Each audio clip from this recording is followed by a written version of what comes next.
Hello, Raptors fans, and welcome back to Raptors Report. I'm your host, Julian, and today we're going to be talking about the Houston Rockets game. But before we do that, I want to talk about Scottie Barnes and what I'm seeing from him, his growth as an offensive player, all of that good stuff. We'll get to the Houston Rockets game because, I don't want to sweep everything under the rug. I realize that there are a lot of issues with this team right now. I want to get to those and talk about those. I don't want to just be the guy who's, glazing the Raptors, saying there's nothing wrong or anything like that, but we'll get to that at the end of the video. First, I kind of want to talk about Scottie Barnes because getting a little lost in the shuffle, a little lost in all of the negativity is the growth that I've seen from him on the offensive end this season. So Scottie Barnes is leading the team in scoring at 22.2 points per game, just a little bit ahead of Brandon Ingram. And while there is some small sample size theater going on here with Scottie Barnes' three-point percentage, he's shooting 55% from three, which is unsustainable. Like, he would be the best shooter of all time if that continued.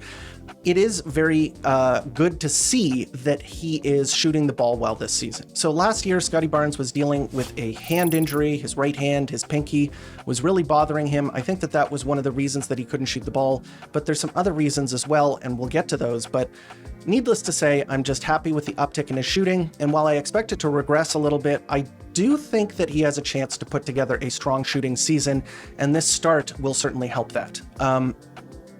And while in the past I've mentioned how I'm not a fan of Scottie Barnes' pull-up three-point attempts, he's clearly feeling it this season, and he has kind of earned the right to keep shooting until, it's clear that it doesn't work, and it's not even close to not working right now, so I'm comfortable with the shots that he's taking. Everything needs to be in a context, and if the context is that he's just banging shots, hey, let's let him do what he wants to do. And other than the three-point attempts and the off-the-dribble threes that he's taking, the shot selection has been really good, and the shot diet has been very strong, and I think has really contributed to his big uptick in efficiency.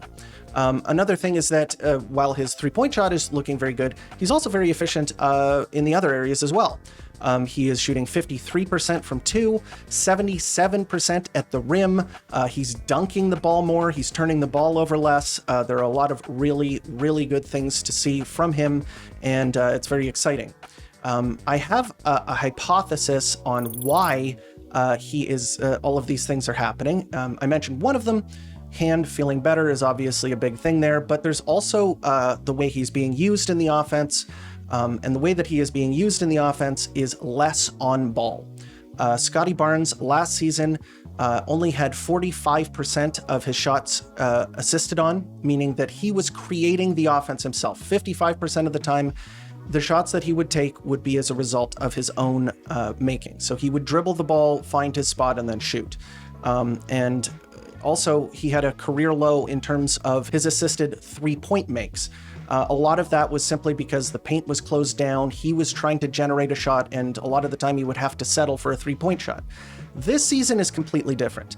65% of the shots that Scottie Barnes is taking this season are assisted on. 81% of his threes that he's taking are assisted on. So what this is telling me, and I mean, I'm watching the games too, I'm seeing this in real time, but it's good to have the numbers there as well, is that he is playing off of the ball more. He is being asked to do less of the on-ball creation stuff, and he's being given the ball in places where he is more efficient. And by more efficient, it's not necessarily a spot on the floor, even though that is part of it. Another thing is this: when he's catching it, he's able to attack. So if he is the roll man, and they're using him as the roll man, especially with Jakob Poeltl out, they're getting him the ball with the ability to attack into the paint. Another thing is that if you play him off of the ball, he's going to be able to spot up more. And teams, if they're not going to guard him from out there, he has to be able to punish them if he's spotting up, and he has been doing that. 81% of the shots that he's taking from three are assisted on, which is really positive stuff. He's playing in the dunker spot. They have a lot more transition opportunities this season. All of this sort of stuff where he is able to catch the ball and just go to the rim or spot up, get the ball and shoot it. That is why I think we're seeing him become a lot more of an efficient player. As I mentioned in previous seasons, he would get the ball above the three-point line, sort of as the primary creator, and then he would have to break down a setup defense. And the fact that his shot was so poor last season and the spacing in general on the team was also quite bad, is that he would very rarely get 2 feet into the paint when he was attacking a setup defense. And a lot of the time he would get to the free throw line and have to pass the ball back out, or he would have to settle for a 3-point shot. Or as he discovered later on in the season, he could get to a turnaround jump shot, and he became pretty good with that. But I think that's also why you're seeing this season his assists are down. Obviously, what I just described, where he's handling the ball and being the primary creator, even if he wouldn't be able to get into the paint, Scottie is a very good passer, and he would be able to find players in their spots, especially if they would send multiple players to him. He's a very creative passer. He would be able to find players under the rim. And when you're playing off ball, you're going to have less of those opportunities. So it makes sense why his assists per game have gone down and his efficiency has gone up. Overall, I'm very happy with what I'm seeing from Scottie Barnes. I think that he is looking very confident in multiple areas on the offensive end, and I hope it continues. I think that he can show that he could be a primetime scorer, help a team put points on the board, and he's doing that this season. So very happy with that. We'll get to the negative stuff that I'm seeing, and obviously it's not all his fault, but the defense is really bad this year. They are 30th in opponent field goal percentage.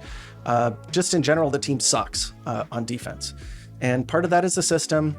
Another element of that is the fact that the point of attack defense is very poor. Scottie Barnes, especially with Pirtle out, is being asked to provide help defense on drives. And part of the job of the point of attack defender, in this case quickly, is that you've got to slow the ball handler down before they reach the paint. And you do that by staying attached on screens, putting your body on players, and kind of guiding them into the help defense, slowing them down before they get to the rim. And then once that happens, the help defense can rotate over and provide help, either block shot, or a lot of the time you'll just cut off the penetration, they'll have to pass it back out. That's not happening. The point of attack defense is very bad. A lot of that is quickly. A lot of that is what they're asking them to do. A lot of these open drives are also coming from over helping, especially when you bring 2 to the ball on the perimeter. It often just leads to a straight line drive to the rim, and the help defense, I mean, I don't care how good of a help defender you are. If you're way out of position, even like guys like Wemby can't get there and provide the help defense that is needed. So it's not all on him, but at the same time, I was hoping that he would be able to help this team look a little better on that end. Dead last in opponent field goal percentage is not where you want to be. He was a very good defender last season, and I think he has slipped in that regard. If a team is taking a ton of 2-point attempts, you should be able to block more of those shots. And Scottie Barnes is averaging the fewest number of blocks outside of his rookie season this year. And obviously it's only 5 games into the season. A lot can change between now and the end of the season, but that's not what you want to see. If teams are getting inside and scoring, you got to lower that field goal percentage. And a lot of the time you got to do that by blocking shots and coming over and providing help defense. I think he can get better there. Another thing is that they are also getting just bodied on the boards. They are dead last again in rebounding. Jakob Poeltl was the guy for them on that end, and he was the guy that was going to really help get them over the hump in terms of rebounding, ending possessions. With him out of the lineup, or him hobbled. When he was hobbled, he wasn't really doing that either, and now with him out of the lineup, it's even worse.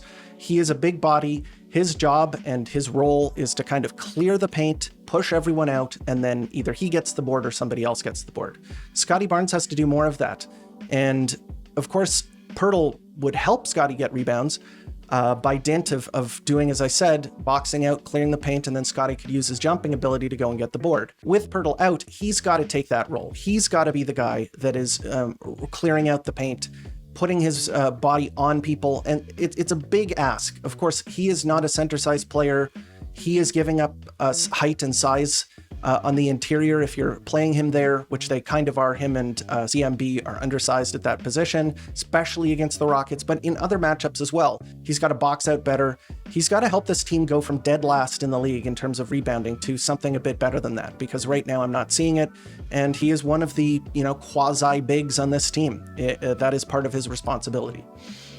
So yeah, I have to mention those kinds of things, and clearly it's not all of his fault, but if he wants that defensive rep, if he wants that kind of two-way beast moniker, he's got to do a little bit more on defense. But in terms of like what I was hoping to see from him, I'm going to be honest, I didn't know if he could be the type of scorer that he's showing he has flashes of being this season. I was worried that maybe he didn't have that extra gear on the offensive end, and he's kind of proving me wrong. He's showing me that he is a guy who can really put points on the board and show me that he has a higher offensive ceiling than I think many people predicted that he would. So I'm liking what I'm seeing on the offensive end. I need to see more on defense, but that's also a team thing. The team needs to be better in general on defense. In any case, I wanted to put a bit of a smile on your face before I just strangle the positivity out of you by talking about this Houston Rockets game, which was a tough watch, especially in the second half. Why don't we get to the player evaluations? And we're going to start with Scottie Barnes. Scottie Barnes obviously had a really good offensive night, 31 points on 11 of 18 shooting. He was 4 of 7 from 3. He hit 4 threes in a row, if I'm not mistaken. Just an unreal shooting performance in the first half. I just loved watching that. And then, like, the maturity of it was that once he was not hot from 3 anymore, he was like, okay, let's take it inside. And then he started scoring at the rim, started using those turnaround jump shots. He was getting out in transition. There were some hook shots. It was a very mature offensive performance. He picked his spots well. He even went to the line. He had 5 rebounds, 2 assists, 2 steals, 1 block, and 0 turnovers. Yeah, it was a good offensive night. On the defensive end, again, the defense was just poor, and he was part of that. Şengün had a good night, especially in the first half.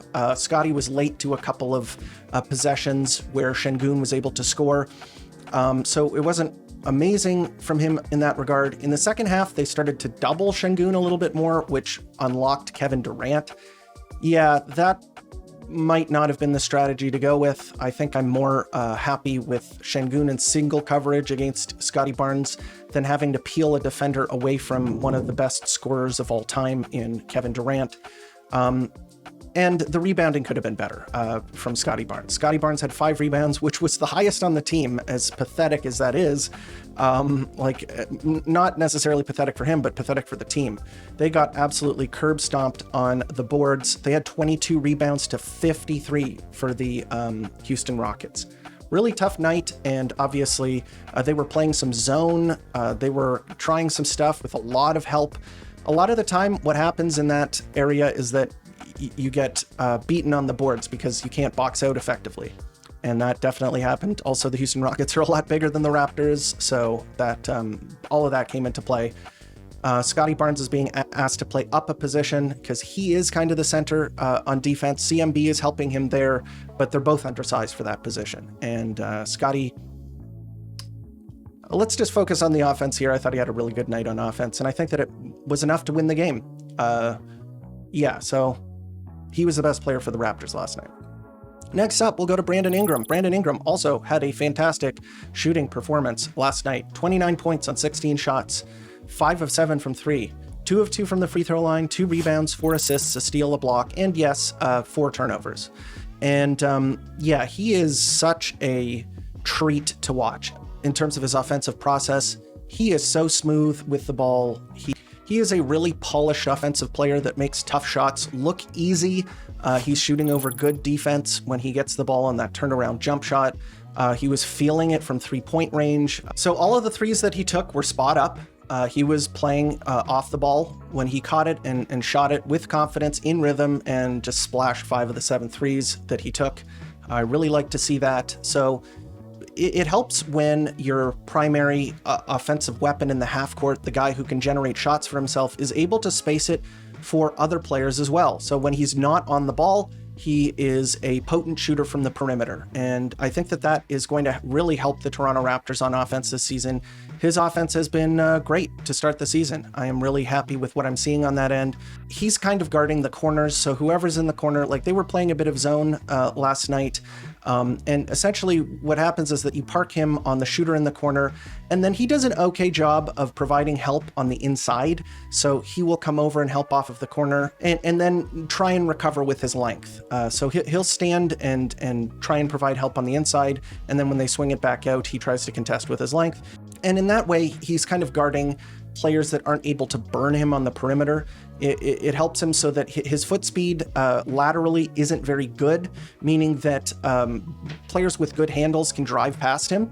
I think that this kind of helps maximize his defensive impact, where he can use his length to recover on the perimeter, and he can also use his length on the inside, and then he's guarding a guy who probably is not going to be a threat to drive past him. So, you know, it's not amazing. He only had 2 rebounds in this game. And if you're playing inside that much, like if you are standing near the rim, like he is on a lot of these possessions, he's got to get more boards. And the Raptors really, really needed more rebounding in this game. And he is one of the front court players for the Toronto Raptors. I do need to see more from him on the boards and defensively. I think that he didn't do enough in that regard, especially on the boards. Next up, we'll go to Colin Murray-Boyles. Colin Murray-Boyles, man, his three-point shot is looking really good. He had 13 points on 5 of 8 shooting. He's 3 of 4 from 3, 1 rebound, 2 assists, 0 steals, 0 blocks, 0 turnovers. I think this was a decent game from him, and especially like he's a rookie and he is doing a good job of stretching the floor out. With that said, he got kind of dominated on the boards, and this isn't necessarily his problem. I said that he can play the 5, and I think that he can do it in stretches, and I think that he can do it against smaller teams. The Houston Rockets are one of the biggest teams in the entire league, especially when Steven Adams steps onto the floor. He is an absolute load, a complete beast on the glass. He had 8 offensive rebounds, and Colin Murray-Boyles is playing center. He only grabbed 1 rebound. So that's not good. That's not what you want to see. And then he didn't have like those types of games where you see from him where he's able to just kind of hoover the ball up with your hands. He didn't have any steals this game, no blocks. So yeah, kind of a one-way performance from Colin Murray-Boyles. There were a couple of times when the game plan was to help. And he was one of the primary defenders on Kevin Durant, and he would help off of him. Like he helped off of him on Şengün post up, and then Şengün kicked it back out to Durant, and it was a wide open 3-point shot. That can't be allowed. So there were some rookie mistakes there. He's got to grind in the lab. He did have a really, really nice assist where he caught the ball in the post and, you know, did a behind the back pass to Brandon Ingram for 3. I think that this game was just all one way. Both teams were scoring at will, and the Raptors kind of were really held up by how well they shot the ball. They hit so many threes. Colin Murray-Boyles was another one of those guys that was really hot from 3 and maybe didn't do enough outside of that. But, you know, 13 points for a rookie in his 3rd game, 5 of 8 shooting, that's pretty good. Next up, we'll go to RJ Barrett. RJ Barrett had a bad game, I would say. And it's between him and Emmanuel Quickley for, you know, the worst player here. RJ Barrett's defense was not good this game. There were too many possessions where he was out of position. He also didn't seem as effective this game. I think he struggled with Houston's size on the interior. As we all know, he likes to get in there and score. He did have a nice basket on Kevin Durant where he was able to put his shoulder into him, push Durant off, and then score on the inside. But it was a tough night. He had 10 points on 11 shots. He was 2 of 5 from 3, which is good. He had 2 rebounds, 4 assists, 2 steals, and 2 turnovers. So I'm going to say right now that it wasn't as the worst game in the starting lineup, but it wasn't a good game from him, and he's had better. So hope he can bounce back. Hope he can show that he is, you know, a guy that can take care of business, especially on the offensive end. And I think that he's physical enough that he should be able to help out on the boards a little bit more than he has this season. I need to see him use that wide frame to kind of carve out space on the defensive end and grab boards. So didn't see much of that. Last on the list is Emmanuel Quickley. And so there's 2 things happening here. Statistically, it looks like a really good game. 15 points on 11 shots. He was 4 of 7 from 3, 1 of 2 from the free throw line, 3 rebounds, 7 assists, 3 turnovers, no steals, no blocks. That sounds pretty good. I think you take that most nights from Emmanuel Quickley. The issue was that he had the blinders on. There were a lot of plays where he would just drive into the paint and miss an easy pass. He could have set up Scottie Barnes a couple of times on those passes. And then defensively, it's just not good. Like, he is not playing well at all. And the decision-making isn't good. And I think that part of that is that he is overhandling the ball and not getting his teammates involved as much. I think that the rest of the team, like, there's a bunch of good playmakers on the team. I think he should be touching the ball a lot less. And I think that the playmaking should go through the other players a lot more. And now that his shot is recovered, like 4 of 7 from 3, last game he was 2 of 4 from 3. Clearly the 3-point shooting has recovered. And I know that I said, like, wait until his shooting comes back in order to judge him. Well, maybe I look kind of a bit of egg on my face there, because the shooting has come back and he still doesn't look very effective, especially with some of the decisions and lack of decisions that he's making. This is the real issue, is that his defense is not good enough. And if you're going to be starting Emmanuel Quickley, RJ Barrett, and Brandon Ingram, one of those players has to be the point of attack defender. And a lot of the time teams will run multiple players at the guard spots who can handle the ball and attack. Those players are smaller, and those are the players that Emmanuel Quickley is equipped physically to guard. Otherwise, the other players who are bigger than him can shoot over him. So what he needs to do is use his quickness more effectively, and they need to change the system when he's in the game. They cannot be expecting Emmanuel Quickley to be as aggressive and as risky as he is being right now. They need him to be in position more. He has never been a guy that is very disruptive. He isn't a guy that is really good at making plays by stripping people or getting his hands on balls or anything like that. Where he has had success in the past has been using his good east-west lateral foot speed to stay attached to players and make sure that they can't get into the paint as effectively. This season, he hasn't been good that way, and also they're asking him to do stuff that he's not good at. There are ways that I think that he can contribute, and it is still early, so I'm not completely giving up on him. I just need him to be so much better than he's playing right now. And I think it can happen, but right now he is costing the Raptors wins, especially on the defensive end. So don't like to see that. Off of the bench, it was pretty bad. Sandro was probably the best player on the offensive end. He had 10 points on 4 of 6 shooting. He was 1 of 2 from 3. He was 1 of 2 from the line, 1 rebound, 2 assists. He's got to be a better rebounder, especially if the Toronto Raptors are down a big in Jakob Poeltl. I know he's not like an amazing rim protector. He's not that type of player. But what I liked about him is the fact that he can go out, box out, grab boards, use his body to generate possessions through boarding. And he hasn't been doing that as much as I thought he would, and especially last night when they're desperately needing size, he needed to be better there. He is good. I like his ability to pass out of the post. He's a versatile offensive player. He can drive with the ball, he can shoot, you can give him the ball in the post. He likes to post up smaller players.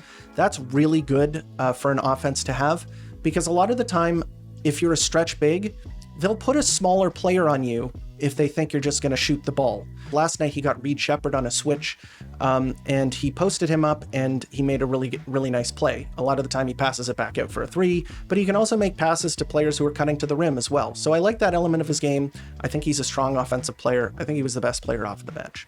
I think Jamal Shead had a worse game, especially on defense, than he usually does. He's also got to get better at staying in front of guys, and I know that they have him trying to execute the defensive system that they've got going on, which is like, be aggressive and then recover. It's just not working. It doesn't seem to be working, and maybe this is just a one-game thing, but he wasn't very effective on defense.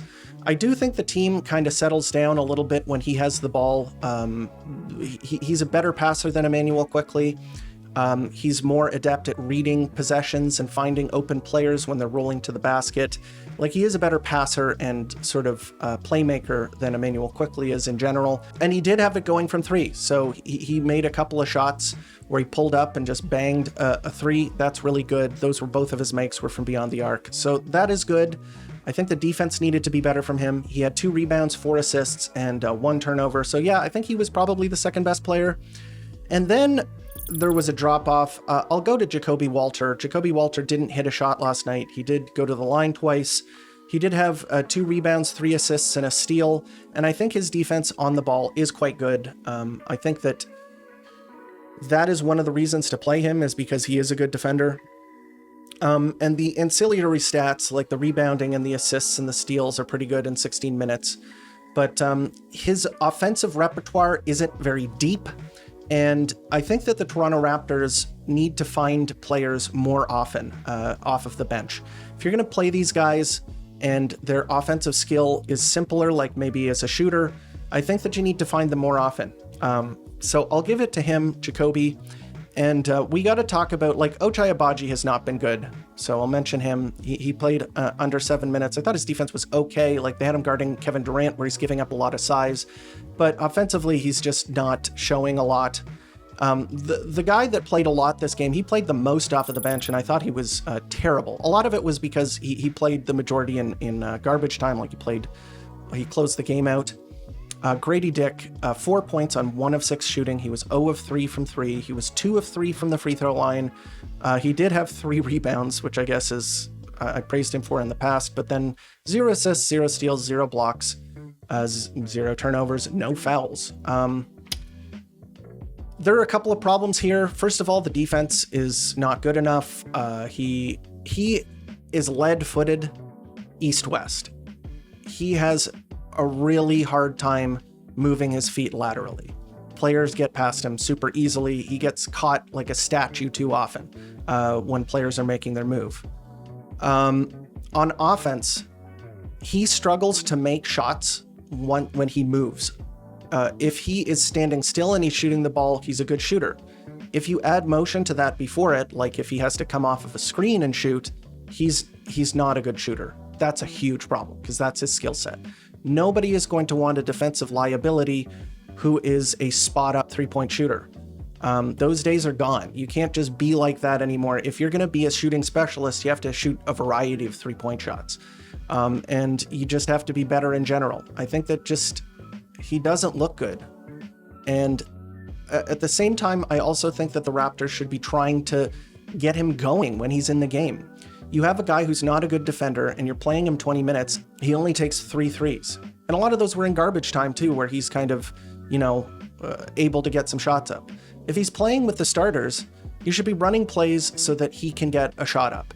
He should be one of the main options on offense, because if he isn't, the juice is not worth the squeeze.